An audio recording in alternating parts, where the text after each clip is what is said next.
The first one, or the only building here, is behind you. That was sauna, or disinfection and registration place. I told you when we were inside the toilets, inside the latrines, that the sanitary situation in the camp was very bad. So at some point they decided to invest a little. Building, for example, the disinfection building or the sewage plant, so that's behind your back. This is the place where like they clean water and it goes back to the system. Yeah, but to be honest, wasn't really effective. So apart from prisoners going there for disinfection, this building was also used for this newly arrived people that were allowed to stay here. This is where they tattooed them with the numbers. This is where they shaved their hair. People received uniforms inside, and after this, they became like real prisoners.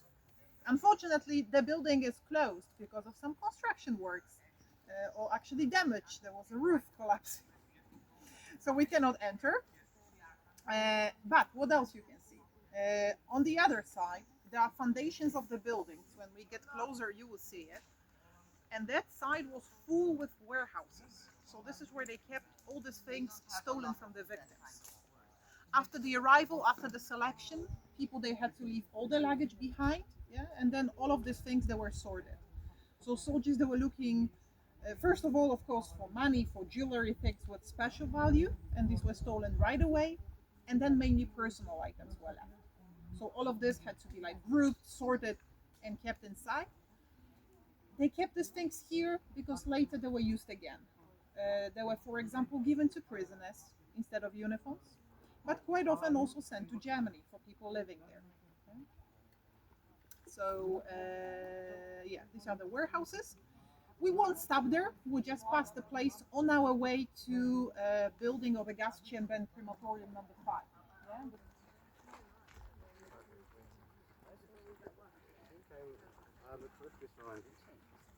Why? Because I make a lot of noise to say that this is very sexy. I from Africa.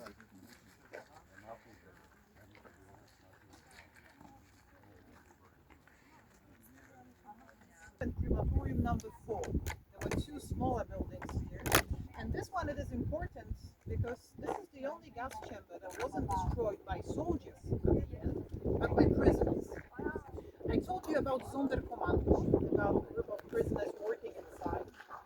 So they were, we can say, basically the only ones that decided to rebel, and they were kind of successful with that. Of course, they didn't have much, just a little bit of gunpowder. The girls working in the warehouses and sorting the luggage, they smuggled every day back to the camp under their fingertips.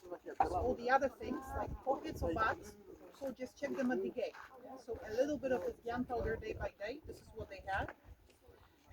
And what? They managed to destroy the building. It was out of use.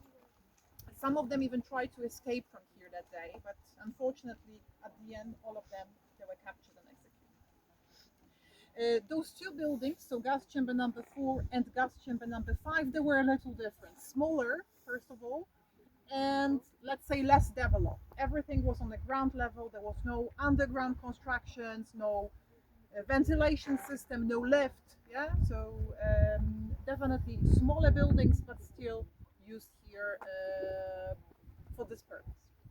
So from building number 4, let me take you closer to building number 5. Gas chamber crematorium number 5. This is the building you can see behind me. It might be one of the most important from your perspective, because this is the place when, in August 1944, a group of over 3,000 Roma prisoners were murdered eventually. Yeah. This whole process, like with the gas chamber and then crematorium, left a huge amount of ashes. Yeah. So the place that I think they are facing, there is a little pan in the ground, and that's the place where they kept all of the ashes. Yeah? And once it was full, ashes they were thrown to the rivers. There are 2 rivers around here. One of them is Wisła, the longest Polish river. So late at night, soldiers they were coming with trucks, taking all these ashes and throwing them away. And today, you won't find any like mass graves here, bodies, nothing like that. But still, especially around the gas chambers, crematoriums, quite significant deposit of human ashes in the ground. Yeah? The other interesting thing about this building, there are the pictures. So later, if you want, you can get closer. Pictures taken by prisoners as a proof and this message to the outside world about the crimes. Sonderkommando, again. Yeah. They were one of these people who had a chance to inform the Allies about the situation. So they took a picture showing us exactly the burning prison fires, so the place where they burned all of the bodies. Yeah? They were sent outside from here in a toothpaste box, from here to Krakow, from Krakow outside Poland, with this information to show to the Allies. Because we have to remember that the outside world knew about this place, basically from the very beginning, about the fact that people are dying, yeah, suffering here, they knew for sure. Prisoners, maybe they were not very successful fighting against soldiers, like one on one, but they were pretty successful with sending some documents or letters outside and showing this crime to them.